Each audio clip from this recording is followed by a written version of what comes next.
বাংলাদেশে স্থাপন হতে যাচ্ছে অত্যাধুনিক সামরিক ড্রোন কারখানা। চীনের প্রযুক্তিগত সহায়তায় চলতি বছরের ডিসেম্বরের মধ্যে এই প্ল্যান্ট নির্মাণ কাজ সম্পন্ন হওয়ার কথা।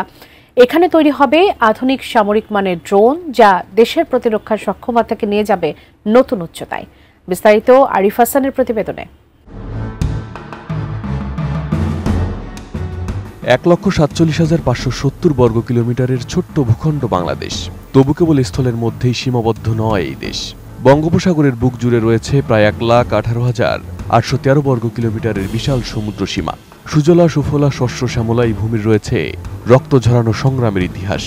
অর্জিত আছে ৩০ লক্ষ শহীদের আত্মত্যাগে স্বাধীনতার স্বপ্ন। সেই স্বাধীন বাংলাদেশের এখন বয়স ৫৪ বছর। কিন্তু আক্ষেপের জায়গাও বড়।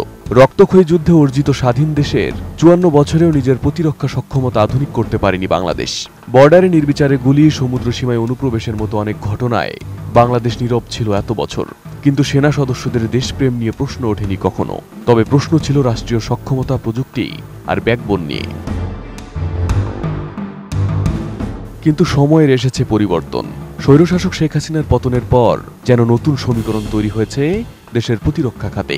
আকাশসীমায় আধিপত্য বাড়াতে নতুন প্রজন্মের যুদ্ধবিমান ও হেলিকপ্টার কিনছে বাংলাদেশ। সূত্র জানাচ্ছে, ইতালি থেকে 10টি 4.5 জেনারেশনের multirole combat jet, Eurofighter typhoon, তুরস্ক থেকে 6টি T-129 অ্যাটাকিং হেলিকপ্টার, চীন থেকে জেট এনসি এবং পাকিস্তানের জেএফ ফাইটার জেট সংগ্রহ হয়ে আসবে বাংলাদেশ বিমান বাহিনীর। এতে শুধু আকাশে শক্তি বাড়বে না, বদলে যাবে আঞ্চলিক সামরিক ব্যালেন্সও। নতুন বাংলাদেশ গড়তে এলো জুলফিকার স্টিল। জুলফিকার স্টিল, ইস্পাত দৃঢ় অঙ্গীকার। এদিকে বাংলাদেশে অস্ত্র উৎপাদন ও সামরিক কারখানা খাতে বড় বিনিয়োগে আগ্রহী তুরস্ক।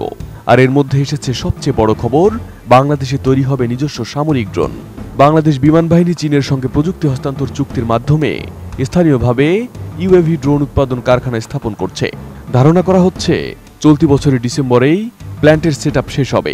অর্থাৎ বাংলাদেশ নিজস্ব প্রযুক্তিতে সামরিক ড্রোন উৎপাদনের পর্যায়ে প্রবেশ করছে। এছাড়া চীনের পক্ষ থেকে এসেছে এয়ারক্রাফট ওভারহোলিং সেন্টার স্থাপনের প্রস্তাবও। সম্প্রতি বিডার সভায় উঠে এসেছে এমন চাঞ্চল্যকর তথ্য। জানানো হয়, ডিফেন্স ইকোনমিক জোন তৈরির দিকে অগ্রসর হচ্ছে বাংলাদেশ।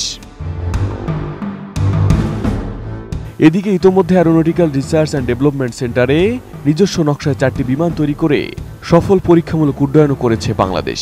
বিডা বলছে, বাংলাদেশের ভবিষ্যৎ লক্ষ্য বাণিজ্যিক স্পোর্টস এয়ারক্রাফট উৎপাদন। প্রতিরক্ষা বিশ্লেষকদের মতে, নিজেদের বিমান ও ড্রোন নিজে বানানোর ক্ষমতা মানে শুধু প্রতিরক্ষা সক্ষমতা নয়, এই অঞ্চলে প্রযুক্তিগত ইনফ্লুয়েন্স ও জিও স্ট্র্যাটেজির নতুন সমীকরণও। বাংলার আকাশে তাই বদলে যাচ্ছে পরিবেশ। এবার হিসাব নিকাশ বদলানোর পালা। Arif Hasan, ATN news.